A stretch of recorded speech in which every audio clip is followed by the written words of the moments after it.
We're going to start in about 15 seconds.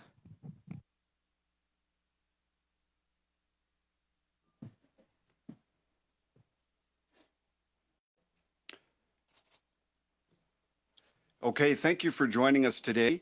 My name is Derek Sloan, Member of Parliament for Hastings, Lennox and Addington. I'm here today on behalf of the End the Lockdowns Caucus.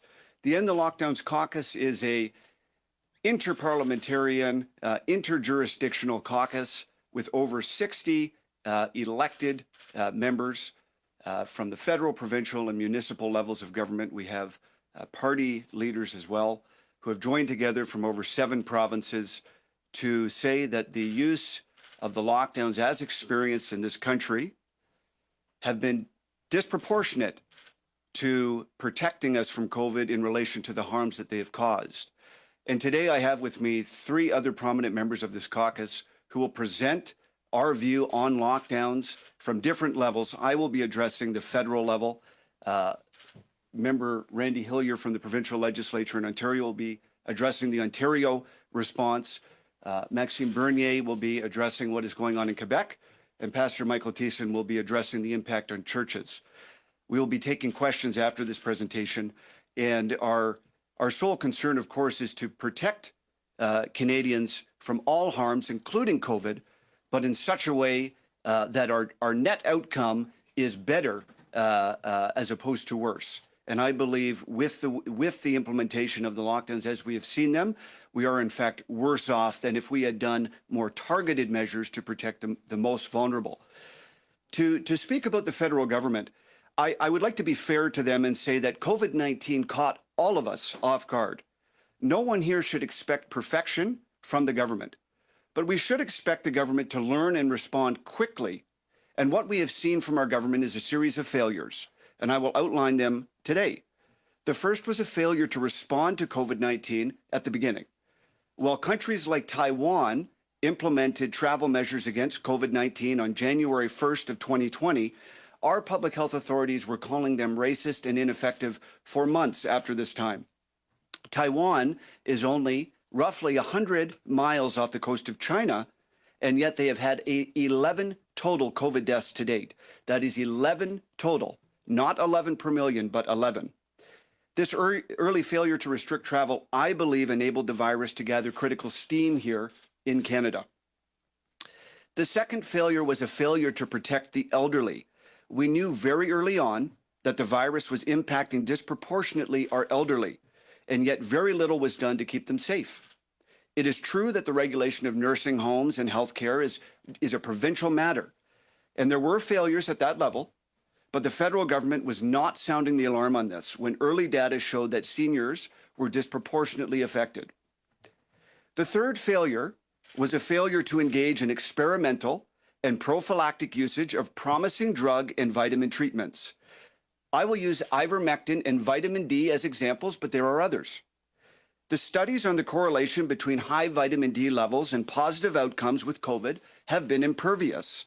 The Karolinska Institute just published a comprehensive synthesis in the journal Lancet Diabetes and Endocrinology on how vitamin D offers a great degree of protection against all respiratory viruses. Note, I'm not saying cure, but we are talking about what can we do statistically to enable our population to get through COVID with better outcomes. Recently, the World Health Organization updated its guide on therapeutics and COVID-19. Under ivermectin, the meta-analysis shows an 81% drop in mortality among those who used ivermectin as opposed to standard care. It also shows a 64% decrease in hospitalization. Nonetheless, the World Health Organization refuses to endorse it because it claims the confidence level is low.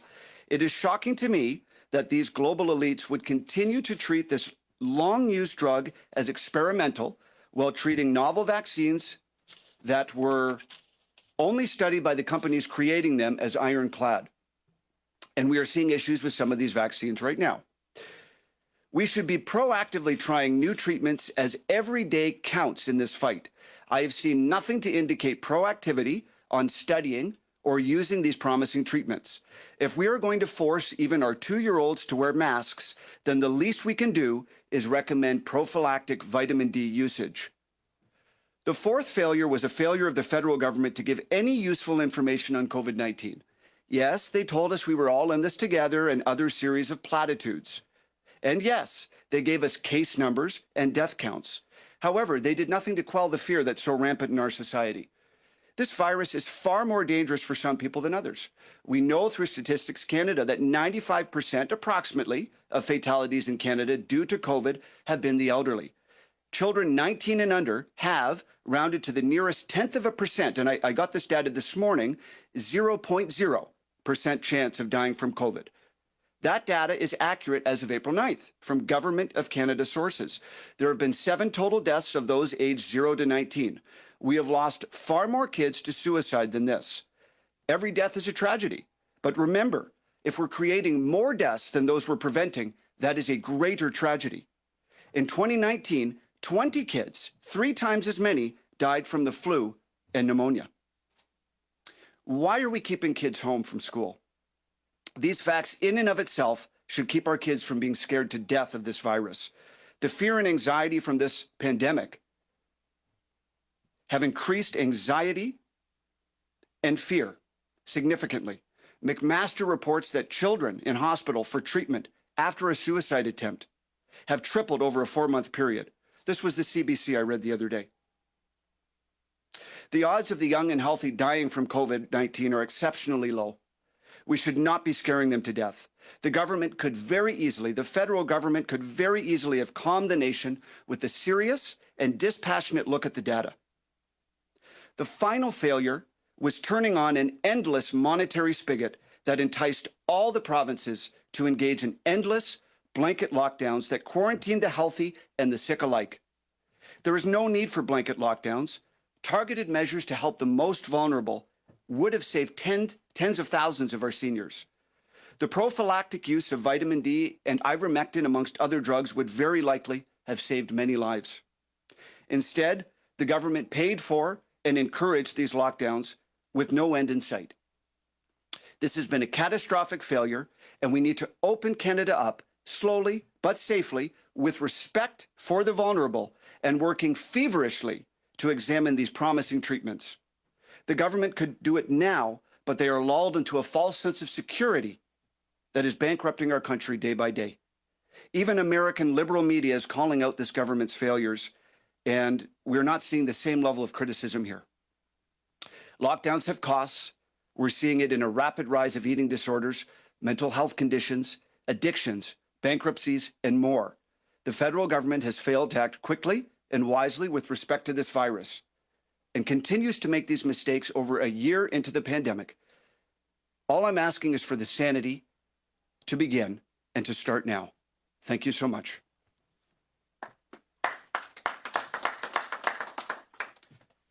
Ready? Good morning, everyone. My name is Randy Hillier. I'm the member of the Provincial Parliament in Ontario for the riding of Lanark, Frontenac, and Kingston. It's a pleasure to be here with the End the Lockdown Caucus, and I'll share my few remarks about our government's response to COVID. I believe our province and our country is facing the greatest threat that it has ever faced in its existence and in its history. This threat is not external. This threat is not COVID. This threat is a struggle and a conflict for the conscience of Canadians.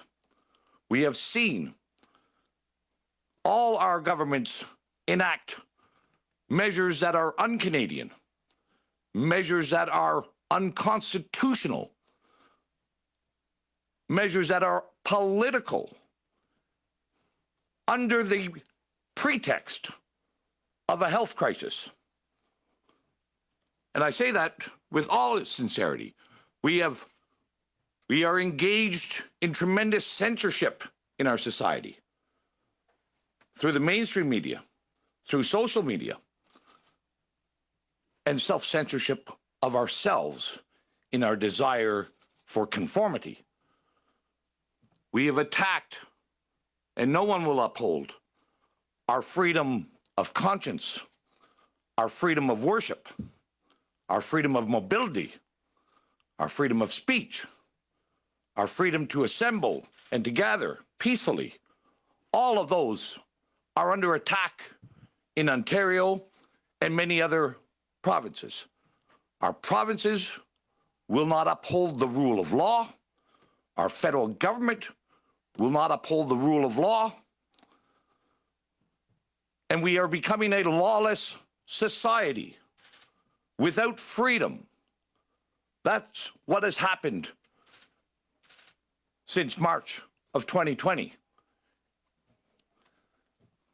And it's happened because we prevent honest discussion. We preclude honest dissent. People are ridiculed and scorned for speaking of evidence and data that contradicts the public health narrative. I've had many people ask me, what and how can we explain what has happened to us since March of 2020? And many people think that they liken this to a war. We don't sure who we're at war with. Is it public health who prevents treatments? Is it our governments that are there to protect our freedoms? We need to start speaking honestly. We need to stop acting irrationally. We need to be guided by science and data and evidence, not experts who twist and manipulate that data and evidence. But most importantly, what we have lost in 2020, or that we realized that we lost long ago, we have lost a moral compass in this country. We need to regain our moral compass if we are ever to regain Canada. Thank you.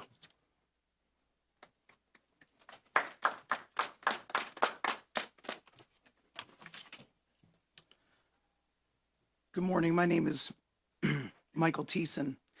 I'm the campaign manager for Liberty Coalition Canada.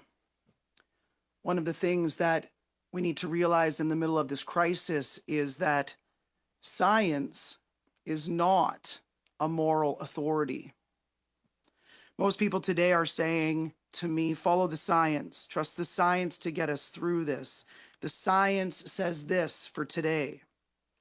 But science in and of itself has no moral ability. Scientific discovery is a wonderful thing that uses observation and theory to innovate in the physical world. But the directional use of science must be guided by another discipline. Science in and of itself is not a moral authority.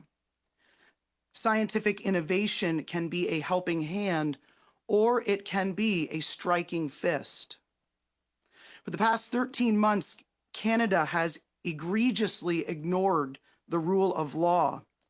We have become, as Mr. Hillier has just said, a lawless nation that has all but thrown out constitutional law. And even at times, with the entrance of police onto church property and shutting down different businesses and churches, we have thrown out criminal law. And we have been constantly fixated on science.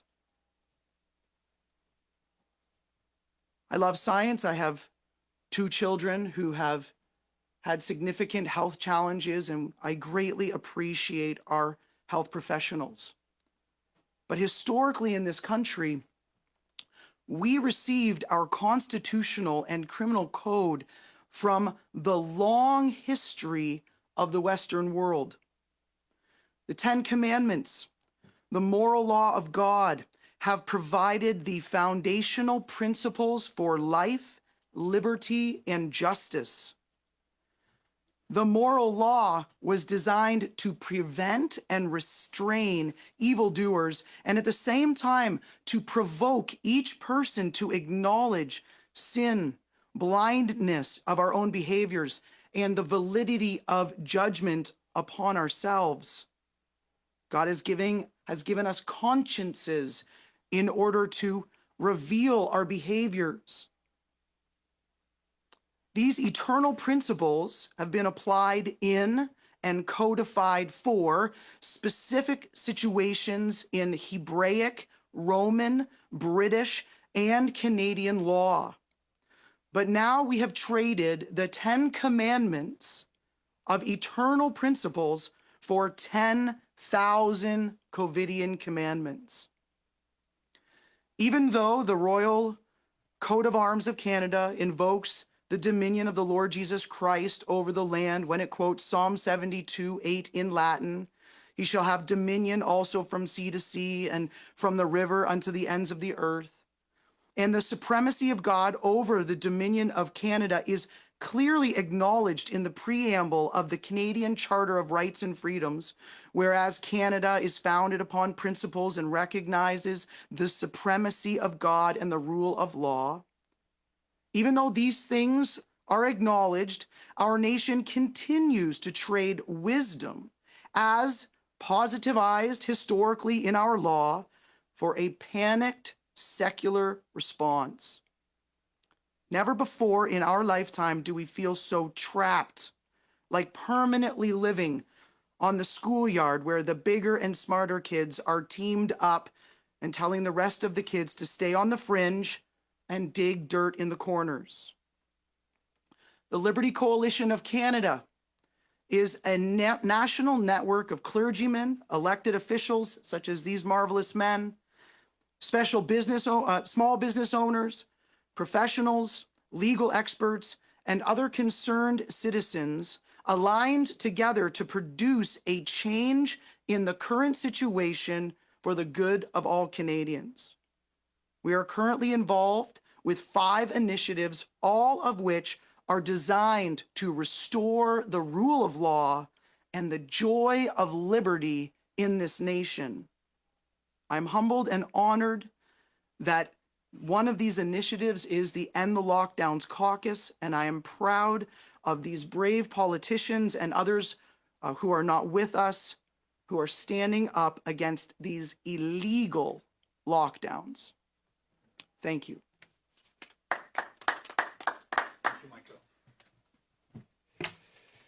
Bonjour tout le monde, ça me fait plaisir d'être ici aujourd'hui avec mes collègues qui font partie, tout comme moi, du Caucus national non partisan pour mettre fin à ces confinements draconiens et inconstitutionnels et illégaux.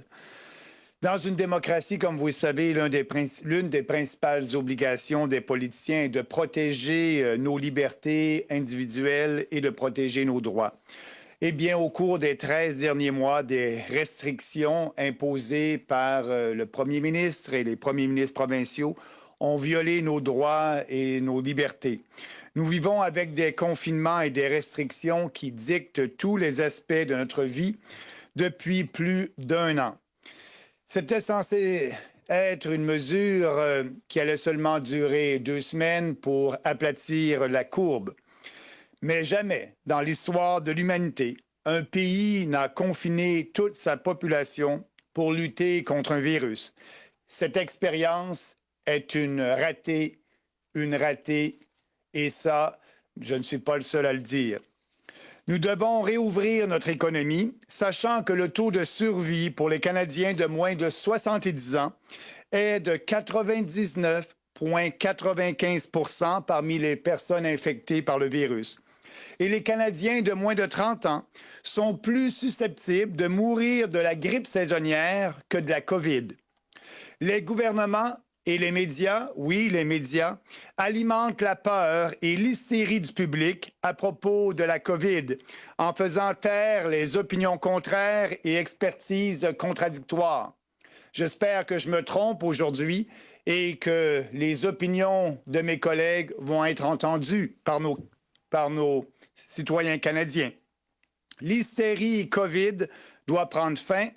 Le gros bon sens doit prévaloir. M. Trudeau a déclaré que les vaccins n'étaient pas suffisants pour mettre fin aux masques obligatoires et aux restrictions de distanciation sociale. Pour M. Trudeau, cette fausse crise dure longtemps et plus elle dure longtemps, plus il peut dépenser d'argent et plus il peut acheter des votes. Les confinements et les mesures drastiques ont des effets désastreux. Mes collègues en ont parlé. Nous avons des gens qui meurent suite à des opérations annulées, des décès par surdose de drogue, des dépressions, des suicides, des entreprises qui font faillite. Le remède est maintenant pire que la maladie. Les provinces ont pris ces mesures autoritaires encouragées par le fédéral dans son rôle de coordination en santé publique. Le Parti populaire du Canada cessera d'encourager les provinces à imposer des confinements à leurs concitoyens en ne finançant pas les coûts économiques de ces confinements inutiles et dévastateurs. Les politiciens de l'establishment veulent imposer aujourd'hui un passeport vaccinal. Ils veulent nous diviser en deux catégories de citoyens, les personnes vaccinées et les personnes non vaccinées. Les Canadiens vaccinés auront des privilèges par rapport aux non vaccinés. Les personnes non vaccinées ne pourront pas voyager, pas aller à un match de hockey, à un concert rock. Ils ne pourront pas participer pleinement à la société civile. Je ne veux pas d'une société où l'on doit montrer ses papiers pour participer à la vie en société. Le Parti populaire du Canada est le seul parti politique national qui se bat ouvertement pour mettre fin à ces confinements autoritaires et contre tout passeport vaccinal. Et lors de la prochaine élection générale, les Canadiens auront un choix clair entre tous les partis de l'establishment, les libéraux, les conservateurs, les néo-démocrates, les Verts et le Bloc québécois, qui soutiennent et défendent ces mesures draconiennes et inconstitutionnelles, et nous, au PPC, qui allons toujours nous battre pour préserver nos libertés. Nous devons travailler ensemble et nous dresser contre la tyrannie qui nous empêche d'être forts et libres. In a democracy, one of the chief obligations of politicians is to protect our individual liberty and our personal rights. In the last 13 months of restrictions, the Prime Minister and provincial premiers have violated our rights and freedoms. We have been living with lockdowns and restrictions that have dictated every aspect of our lives for over a year. It was supposed to be a 2-week measure to flatten the curve. Never in the history of mankind has a country locked up its entire population to stop a virus. It is a failed experiment and Canadians are paying the price. We must reopen our economy knowing that Canadians under the age of 70 have a 99.95% survival rate among those infected with the virus. Canadians under 30 are more likely to die from the seasonal flu than from COVID-19. Governments and media are stoking public fear about COVID by silencing conflicting opinions and expertise. Doctors, nurses from across the country have proven that lockdowns are an ineffective measure. But the historical narrative is pushed above rational debate. This COVID hysteria must end. Common sense and scientific debate must prevail. Mr. Trudeau said vaccines were not enough to end mask warrants and social distancing restriction. The longer this fall crisis lasts for Trudeau, the more money he can spend without restriction and the more votes he can buy. We must open the economy and lock down Mr. Trudeau's spending. Because of these lockdowns and drastic measures, Canadians are dying from cancelled surgeries, operations, drug overdose, and suicide. Rates of depression have risen dramatically across the country, and our children have suffered immensely. The cure is worse than the disease. However, Trudeau and the federal government are not the only ones to blame. The provincial governments are responsible for the destruction of our economy and our society as well. A PPC government will not stand for this. The People's Party will encourage provinces to end their lockdowns by ending all financials of economic costs in relation to these ineffective lockdowns. Recently, we've read in the news that establishment politicians want to impose a vaccine passport. They want to divide us in two categories of citizens, vaccinated ones and unvaccinated people. Vaccinated Canadians will have privileges over unvaccinated. Unvaccinated people won't be able to travel, go to a hockey game, or to a rock concert. They will not be able to participate fully in civil society unless they obey to the tyrannical dictates of the establishment. I don't want a show me your papers society. We will never accept it. It's not the Canadian way. The People's Party of Canada is the only national political party fighting openly to end these authoritarian lockdowns and fighting against the imposition of vaccine passports. In the next general election, Canadians will have a clear choice between all the establishment parties, Liberal, Conservative, New Democrat, Green, and the Bloc Québécois, who support and defend these draconian measures, and the PPC, which will always defend our freedoms. I call upon Canadians today who have a fire in their hearts and want to see our country succeed. We must all work together and stand up against these tyrannical actions of the federal and provincial governments. Only through cooperation we can shape up Ottawa and start making Canada strong and free again. Thank you. Nous sommes prêts à répondre à vos questions. We are ready to answer your questions. Thank you. And we'll now go to questions, starting with questions on the phone, alternating it between the phone line and the room. One question, one follow-up per usual. Nous allons maintenant passer aux questions en alternance entre le téléphone et la salle. Comme à l'habitude, une question suivie. Operator, do we have a first question? We do. And this is from Lena Dib at La Presse Canadienne. Go ahead, ma'am. Oui, bonjour. Monsieur Bernier, deux petites questions pour vous. D'abord, à qui pensez-vous que vous parlez en ce moment quand vous voyez la situation au Québec et l'appui que reçoit Monsieur Legault pour ce qui est en train de se passer? Et puis, je vous ai entendu sur le passeport vaccinal. Vous êtes contre. Je me demandais si vous aviez aussi une opinion sur le vaccin. Est-ce que vous allez vous faire vacciner ou est-ce que vous ne voulez pas du vaccin? Bien, au Parti populaire, nous sommes pour la liberté de choix en ce qui concerne les vaccins. Les Canadiens peuvent et doivent se faire vacciner s'ils le veulent et s'ils le souhaitent. En ce qui concerne moi personnellement, j'ai 58 ans, je suis en pleine forme et donc je ne pense pas que j'ai besoin du vaccin.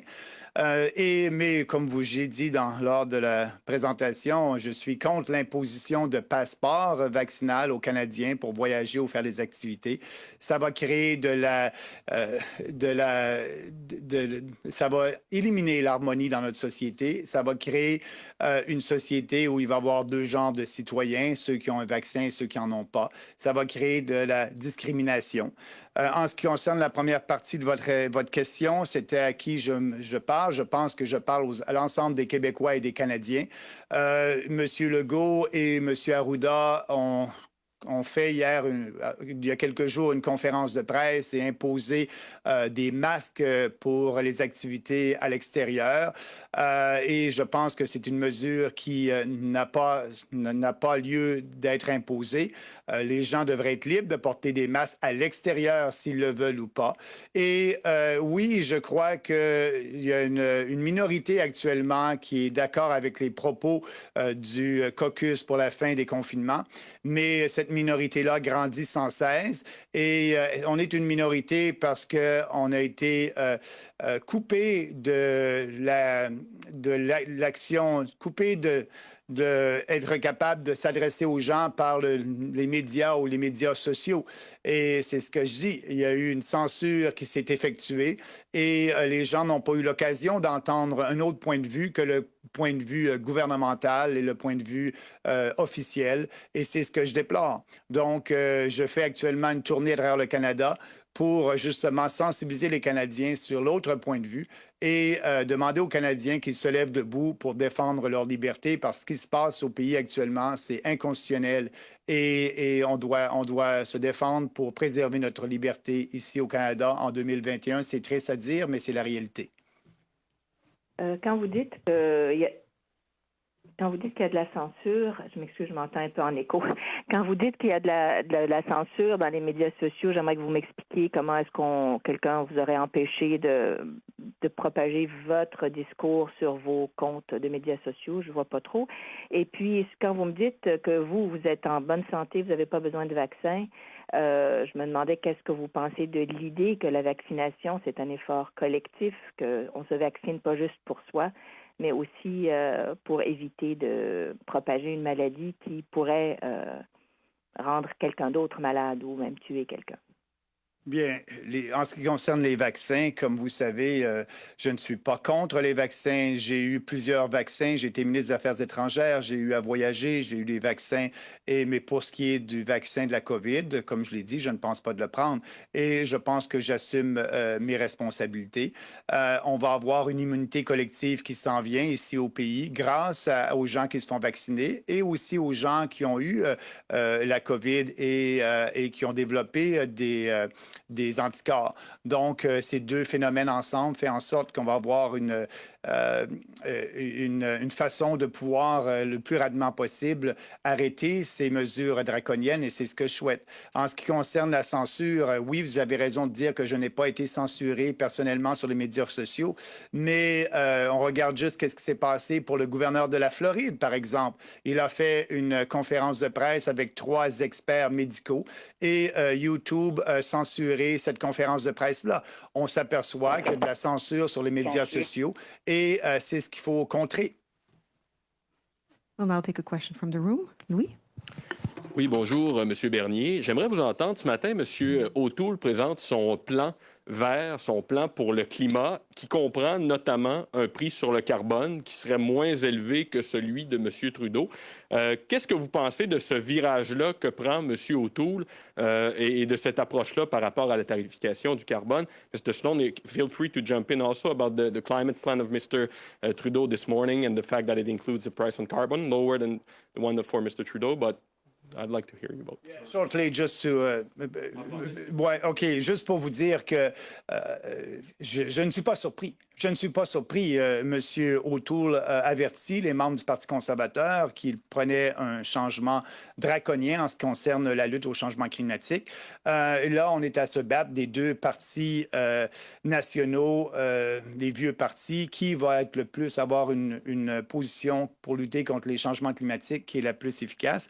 Moi, je dis que, comme je le dis, il faut laisser ça aux provinces. Nous, au Parti populaire, nous n'imposerons pas de taxes sur le carbone, pas de nouvelles réglementations et on va laisser les provinces gérer les changements climatiques.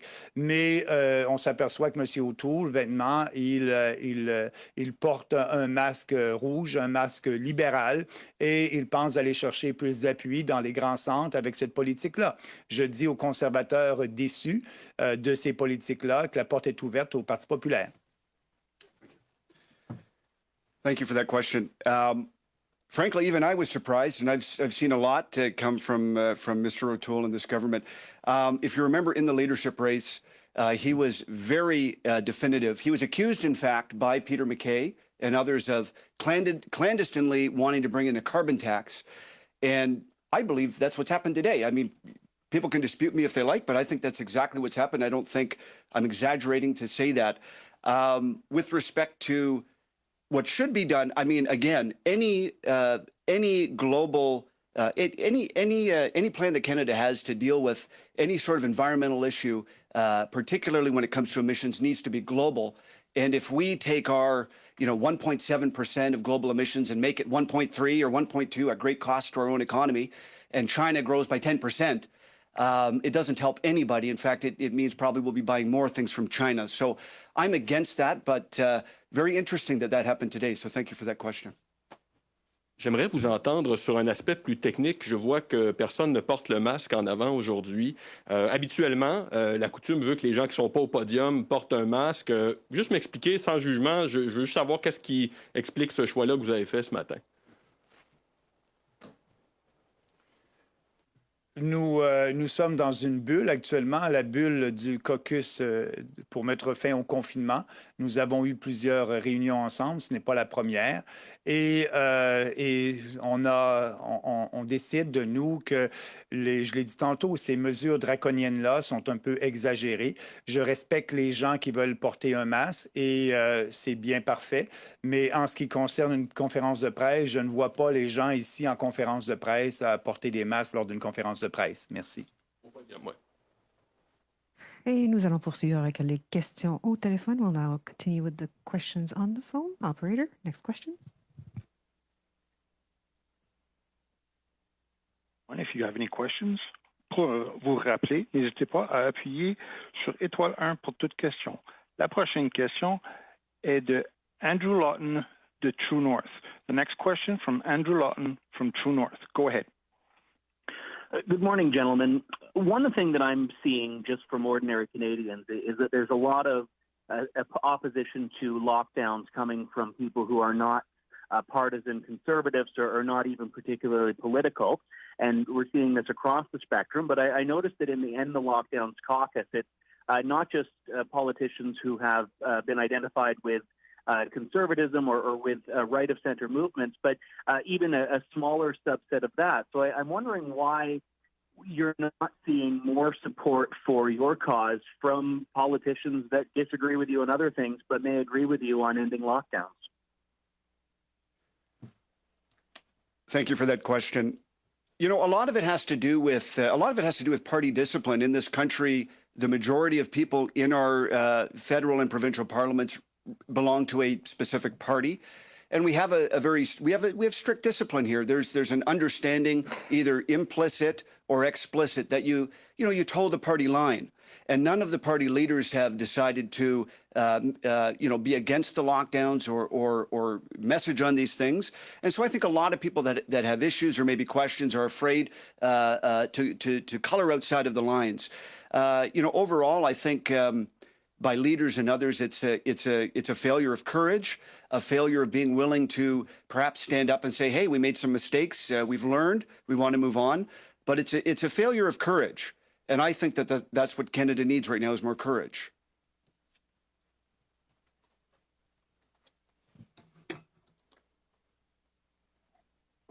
Thank you, Andrew. It's Randy Hillier. Hey, Randy. I think what Derek gave a good encapsulation there. I'll just maybe flesh that out a tiny bit. The problems that we're facing in our society of the need to conform within society, our political environment is much the same, but in a smaller microcosm of the distortions and the perversions. That's what's happening. And people in elected office, especially at the federal and the provincial level, many of them understand that their path to re-election is only through a registered political party, and they will not jeopardize their path to re-election, even if it means forsaking their children's and their grandchildren's future. They are going along, many of them, knowing that what we're doing is wrong and casts a significant darkness for our future. The same thing happens, although not quite as clearly identified at the municipal level, but we've seen what has happened with members of the End the Lockdown Caucus at the municipal level who have joined. Stephen Van Leeuwen was ostracized and attempted to be and faced much scorn for joining the End the Lockdown Caucus. He was removed from the position as deputy mayor. We've seen others, Mayor David Blisma from West Lincoln was removed from the COVID Health Committee for joining the End the Lockdown Caucus. We see this everywhere. COVID is being used to beat people into submission and into conformity. That anybody knows, if you want to have honest, truthful, public discussion and discourse, you will pay a price. I'm very thankful that the End the Lockdown Caucus are strong men and women across this country who know what it is to be Canadian and know that they will, whatever the price that we were asked to pay, that we will pay it because our children and our grandchildren, their future is worth it. Thank you. Follow up? Is the goal of your caucus to eliminate all restrictions and allow individuals and businesses make decisions for themselves, or is there a more moderated framework that you'd advocate for? Some form of restrictions, but a lot fewer and a lot more lax than what we're seeing from provinces right now. Well, thanks again for the question. This End the Lockdown Caucus is a caucus of willing participants. There is no mandate and no expectation that there is only one voice for the End the Lockdown Caucus. Each individual has their own conscience and represent different areas and may offer different solutions. And so there isn't a blanket answer to that, Andrew, but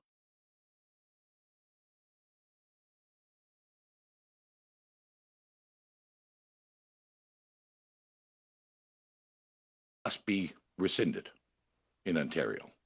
There is no justification for any lockdown measures in Ontario. There is no merit to having any business closed. There is no merit to having any church closed. There is no merit for Bill 195, which delegated all the legislative authorities to an unelected, unaccountable public health bureaucracy. That's my view here in Ontario. That's what the evidence and the data shows me. We're all, but as I said, this is a caucus. It comes under the heading of the Liberty Coalition Canada. We respect individual choices, personal responsibility, and decisions. Thank you. And Andrew, if I may add, Maxime Bernier, I share everything that my colleague Randy just said. Thank you. Opérateur, avons-nous une prochaine question? La prochaine question est de Boris Proux, Le Devoir. Next question from Boris Proux from Le Devoir. Go ahead. Bonjour, M. Bernier. Ma question concerne la réouverture des endroits des commerces. Comme vous savez sans doute, il y a un gym à Québec qui s'appelle le Mega Fitness Gym qui est associé à plusieurs centaines de cas de COVID-19 une personne un client aurait malheureusement perdu la vie. Je me demande si votre plan de réouverture, dont vous faites la promotion ce matin, risque pas de provoquer encore plus de situations comme celle-ci, ou si vous êtes indifférent en fait à cette situation-là. Non, c'est malheureux ce qui est arrivé à Québec, mais on ne peut pas, comme je l'ai dit dans mon discours, bloquer et fermer toute activité économique au pays. Le coût est énorme. Le coût est énorme, pas seulement pour les gens qui sont en affaires comme ce gym-là, mais aussi, comme je l'ai dit plus tôt, les gens qui attendent dans des listes d'attente. Maintenant, la priorité de notre système de santé est axée exclusivement sur la COVID et on s'aperçoit qu'au Québec, le nombre de cas peut-être augmenter, mais le nombre de décès diminué drastiquement depuis un bout de temps. On est à peu près à une moyenne de 8 décès par jour. Et donc, c'est cette donnée-là qu'on doit regarder. Maintenant, il y a une immunité collective qui commence à s'établir au Québec avec les gens qui ont des vaccins, avec les gens qui ont eu la COVID, qui ont été asymptomatiques. Donc, je dis qu'il est temps plus que jamais de réouvrir les commerces et aussi de faire en sorte que les gens qui n'ont pu avoir de diagnostic pour leur cancer, de chirurgie qui ont été reportés, des dépressions, la maladie, elle est là, elle est réelle, mais il faut regarder les impacts globaux et c'est ce que je dis. Les impacts globaux sont plus importants maintenant et c'est pour ça qu'il est le temps de réouvrir. Merci. Et en suivi, comme vous le savez sans doute, certaines personnes croient que la pandémie de COVID-19 est planifiée ou créée de toutes pièces par des élites mondiales pour leur pouvoir. J'aimerais juste savoir si vous avez une réponse définitive, à savoir si vous adhérez à cette vision du monde, quel serait votre message pour ceux qui pensent ça? Bien, premièrement, c'est une insulte que vous laissez sous-entendre que je suis un complotiste. Je ne suis pas un complotiste. Je ne suis pas une personne qui ne croit pas au vaccin. Je suis un politicien qui croit à la liberté individuelle et à la responsabilité individuelle. Et je regarde les faits. Et les faits me disent et nous disent qu'il est temps de réouvrir l'économie et de cesser ces confinements-là. Je ne partage absolument pas le point de vue de ces gens. Et pour nous, au Parti populaire, je pense que c'est clair la bataille que nous faisons. Je vous invite à aller regarder sur Twitter ou sur Facebook toutes les prises de position que j'ai prises. Elles sont en ligne avec ce que je vous dis ce matin. C'est dommage que vous pensez que des personnes qui ont des points de vue contraires puissent être complotistes. Ça n'est pas le cas des gens ici avec moi. Puis je suis contre ces théories-là qui ne sont pas fondées sur la science. Merci. Operator, do we have a next question? Yes, the next question is from Karen Selleck from Western Standard Online. Prochaine question est de Karen Selleck de Western Standard Online. Please go ahead. Allez-y. Okay, thank you very much. Derek, I am interested in what you were saying about vitamin D because this is a subject that I have been following and writing about for decades. And not just with respect to what vitamin D might do for COVID, obviously. There's a lot of evidence that has been accumulating scientific studies for years showing that people would do better against flu, against cancer, against all kinds of respiratory viruses if they had better vitamin D levels. Yet Health Canada, on its website for decades, has had advice that is diametrically opposed to the best information that people could get with regard to sun exposure and with regard to supplementation. So they recommend supplementation that would barely prevent rickets, but not promote good health. Is there something that you could do to ensure that Health Canada at least changes what's on its website so that it's not giving bad information that has actually harmed people's health? And do you think there would be any possibility of getting statistics via an epidemiologist or something about how many people have actually died because of the bad advice that Health Canada gives with regard to sun exposure and vitamin D supplementation? I have to have this mic on. Oh, it's on. Okay, thank you. Thank you for that question. And you're right. The science is clear that adequate vitamin D level and usage is protective, preventative, not an absolute cure, but preventive and protective against basically all respiratory illnesses, including COVID. The only way that Health Canada will change is either through is essentially if the government were to do that themselves. But I think from our level, we can spread the information. The science is clear. It is very apparent that all of us should be using vitamin D, should be using more than the recommended levels. You're right. The government or the Health Canada recommends a very small level. It's quite possible to take more than that without in any way harming your health. And I think we should all be doing that. It's something that they should have been recommending very early on, and we probably would have saved many lives had that been recommended.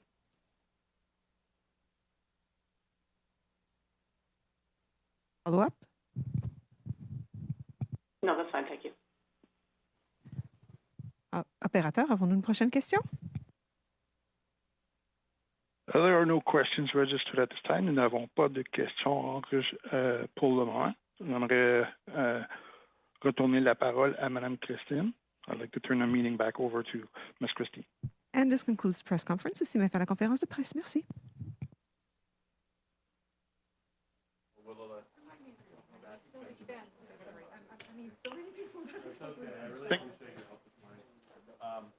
So, gentlemen, if you just don't mind staying at the front of the